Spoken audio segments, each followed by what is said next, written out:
Vergara, meu amor, sorry pela demora, mas você é injusto em falar em eleitos, pois só enviei uma carta a Ivan Cardoso até hoje. Eu ia enviar uma pelo Gershman, mas foi tanta confusão aqui que nada podia dar ideia do que é. Quase não durmo e o tempo não dá para tudo. A música, o cinema, isso, a gente tem que encontrar os objetos, os temas.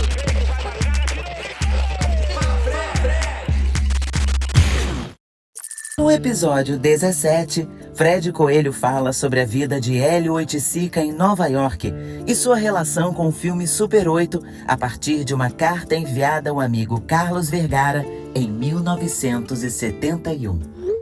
Venho aqui hoje trazendo na promoção uma carta que o Hélio Oiticica escreveu de Manhattan para o Carlos Vergara, de maio de 71. E nessa carta eu acho legal porque dá para a gente falar de muita coisa dessa experiência do Hélio em Manhattan, né? E queria começar falando sobre uma situação que ocorreu da abertura da exposição que o Whitney Museum fez sobre a obra do Hélio, uma retrospectiva gigantesca, em 2017, e que tinha uma sala específica, né, na exposição sobre o período do Hélio em Manhattan. O diretor do museu, na abertura da exposição, ele disse que mesmo ele sabendo que o Whitney era um museu que só expunha artistas contemporâneos norte-americanos, essa é a missão, né, do museu, o Hélio estava no lugar certo porque o Hélio passou praticamente 7 anos ininterruptos em Manhattan, então foi uma experiência realmente imersiva, né, que o Hélio vive nessa cidade. Muitos conhecem hoje em dia os trabalhos que ele fez, né, nesse período, talvez o mais famoso que ficou vinculado a essa época de Manhattan sejam as Cosmopocas, que ele faz com o Neville de Almeida durante 1973, e depois ele faz ainda algumas outras sem o Neville, né, para o Vergara, inclusive, uma delas. O Hélio, para quem não sabe, ele era um grande missivista quando chegou em Nova York, né, apesar dele adorar falar por telefone, as ligações interurbanas naquela época não eram tão simples, não eram tão baratas, e o Hélio era um cara que escrevia muitas cartas, era um grande arquivista, inclusive, principalmente de si mesmo, e ele batia suas cartas na máquina de escrever com papel carbono, para ter direto a cópia da carta que ele enviava. Então, a gente tem acesso nos arquivos do Projeto HO, salve Projeto HO, e uma dessas cartas que eu queria falar hoje é sobre uma correspondência dele com Vergara, onde ali a gente consegue ver um micro-universo, mas ao mesmo tempo ele é um macro-universo, porque a quantidade de coisas que estão atravessando essa correspondência são impressionantes, né? O Hélio começa a carta falando basicamente da experiência que ele estava tendo em Nova York naquela época, assim que ele chega, né, relacionada ao cinema, principalmente a entrada, né, o surgimento e a aceitação imediata dos artistas brasileiros com a tecnologia do Super 8. E o Hélio era mais um dos artistas brasileiros que estavam naquela época se apropriando dessa tecnologia, né? No Brasil, reza a lenda que talvez os primeiros a circularem no meio artístico, pelo menos do Rio de Janeiro, com 2 Super 8, foi o Jardim Macalé e o José Carlos Capinã. Quando em 69 eles vão fazer um show em Manaus, acabam indo na Zona Franca de Manaus e compram em primeira mão o Super 8, que era uma tecnologia que tinha sido lançada em 65, 66. E aí no Rio de Janeiro, esse tipo de câmera para a segunda geração, digamos assim, que estava ligado ali ao que aconteceu no cinema novo, começaram a se apropriar, né, os cineastas jovens como Rogério de Ganzella, Júlio Bressani, Neville de Almeida, Ivan Cardoso, todos eles começaram a usar Super 8, músicos que também estavam filmando muita coisa em Super 8, inclusive o Jardim Macalé, e o Carlos Vergara também era um dos interessados nesse momento na utilização do Super 8, tanto que ele tem uma vasta obra de filmes Super 8. Então o Hélio, quando chega a Nova York, ele já estava se interessando muito por cinema e ele resolve comprar a câmera e entrar num curso de cinema da NYU, Universidade de Nova York, onde o Hélio começa a aprender ali as bases, né, para se pensar filme, roteiro, edição. E aí, para quem não sabe, né, o Hélio chega a Nova York com uma bolsa da Fundação Guggenheim para ele ficar trabalhando e apresentar uma obra, mas o Hélio começa a se interessar paralelamente, né, por outras coisas que estavam acontecendo ao redor dele, a música, literatura, pensamento filosófico, onde o Hélio começa a ler bastante também, inclusive vai criar um projeto longo de livro chamado New Yorkeses, né, que ele acaba não publicando, e o cinema, onde ele estava super interessado, e aí começam os nós que estão nessa carta, para a gente ver como que era complexo e ao mesmo tempo incrível nesse período em Nova York. Alguns artistas brasileiros que na época estavam tentando se estabelecer enquanto artistas na sua carreira, muito jovens, né, viviam em Nova York também nesse período. Um deles, né, que foi inclusive uma ponte para o Hélio para Nova York, era o casal, né, Rubens Gershman, Ana Maria Maiolino, que já também estava fazendo seus primeiros trabalhos. Também quem estava em Nova York em 71, passando o período, era o Cildo Meirelles. Também quem vivia via indo e voltando de Nova York nessa época, ainda não era um artista, também começando seus primeiros trabalhos, era o Miguel Rio Branco e outros nomes que viviam não muito próximo do Hélio lá, como a Amilcar de Castro, que morava em New Jersey, né? Tem uma pesquisa ótima de uma professora da USP, da Daria Jaremchuk, que tem um trabalho imenso sobre a presença de artistas brasileiros em Manhattan nos anos 70, e essa ideia de exílio artístico, que é um dos conceitos que ela trabalha. Então, nessa carta que o Hélio escreve para o Vergara, no primeiro momento o Hélio fala de coisas, né, da vida, assim, o Gershman estava indo para o Rio, o Hélio comenta alguma coisa com o Vergara sobre isso, mas a segunda parte da carta é toda voltada para uma discussão relativa ao Super 8.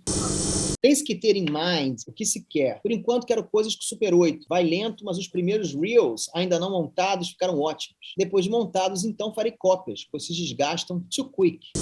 O Hélio monta, né, na casa dele, no famoso apartamento que ele aluga na 2ª Avenida, entre a Rua 3 e a Rua 4, ou seja, lá em Downtown, né, no East Village. O Hélio mora ali 3 anos, depois ele sofre um assalto nesse apartamento e se muda para o Greenwich Village, né, para outra rua, Christopher Street. E o Hélio consegue viver ali num período bem tenso, intenso, né, da cena, digamos assim, musical, artística, cinematográfica de Manhattan, né, para quem não sabe, né, basta ler, por exemplo, um livro como Só Garotos, da Pat Smith, para entender o que era aquele momento de Manhattan, onde essa região, que hoje em dia é uma região super concorrida, chique, incrível, né, que é o East Village, era uma região barra pesada, né, uma região próxima chamada Alphabetic City, né, onde era toda a colônia dos porto-riquenhos, né, e também era uma região meio abandonada pela prefeitura, né, Nova York era uma cidade muito quebrada nessa época, e o Hélio morava do lado de uma casa de show incrível também, que era o Fillmore East, né, um teatro com altos shows que rolavam naquele período, não existe mais também, e ao redor do Hélio, ele conhecendo ou não, existia o Anthology Film Archives do Jonas Mekas, né? A Factory do Andy Warhol estava na Union Square, que era algumas ruas acima ali de onde ele morava. Um cara que foi muito importante na vida do Hélio nesse momento, que ele conhecia, que tinha um loft, que já era uma instalação, uma instauração, um espaço que era ao mesmo tempo casa, estúdio, lugar de filmar, etc. Era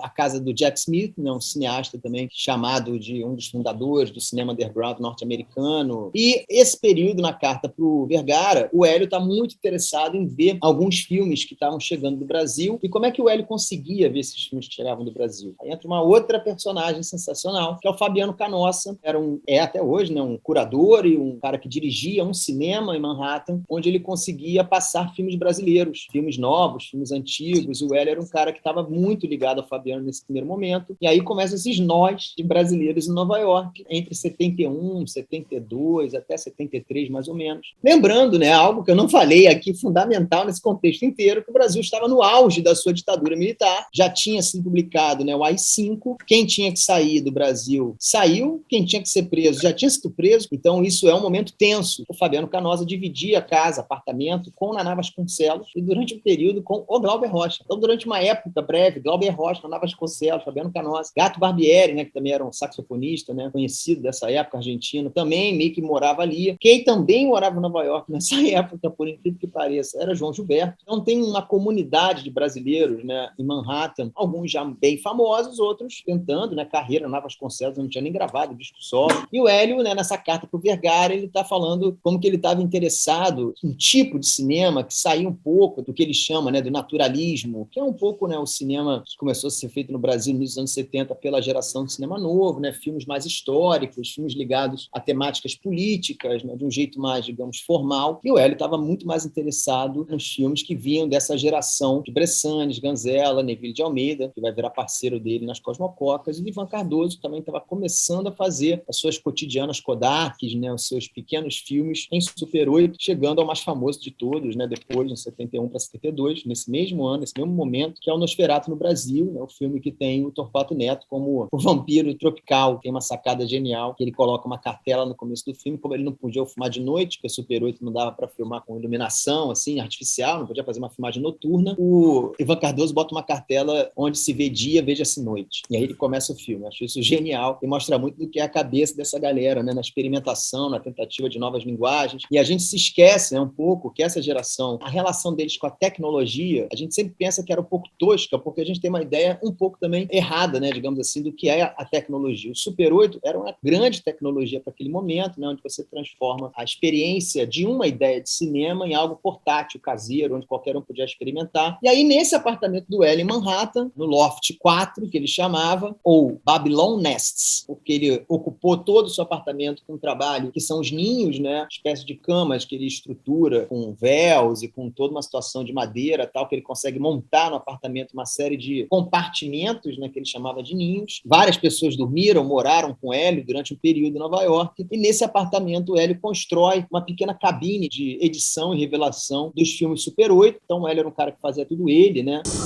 Fiz minha sala para montar, ficou ótima. Uma cápsula de plástico, inclusive isolando a coisa do teto. Está dando certo. Não cai poeira nem nada, pois a mesa com a montadeira é coberta por uma cobertura de vinil preto. A salinha é selada nos lados e no chão, evitando ao máximo contato com o exterior. Ele faz um filme que não termina, mas circula aí hoje em dia, famoso, né? Agripina em Roma, Manhattan. E ele faz outras filmagens que acabam não resultando num trabalho mesmo, né? Brasileiro Jorge. Ele tem vários filmes assim que ficaram soltos e talvez o único que as pessoas conheçam mais é o Agripina em Roma, Manhattan. Lembrando também, né, que o Andy Warhol já veio de uma longa experiência de filmes que ele vinha fazendo desde o início dos anos 60. O Jack Smith era um cineasta também, que fazia os filmes dentro do próprio loft dele. Então ele está vendo esse mundo, se interessando em fazer cinema, e nessa carta para o Vergara, ele fala bastante disso, né? Rato Branco TV, arte, música, etc. Rato Branco TV.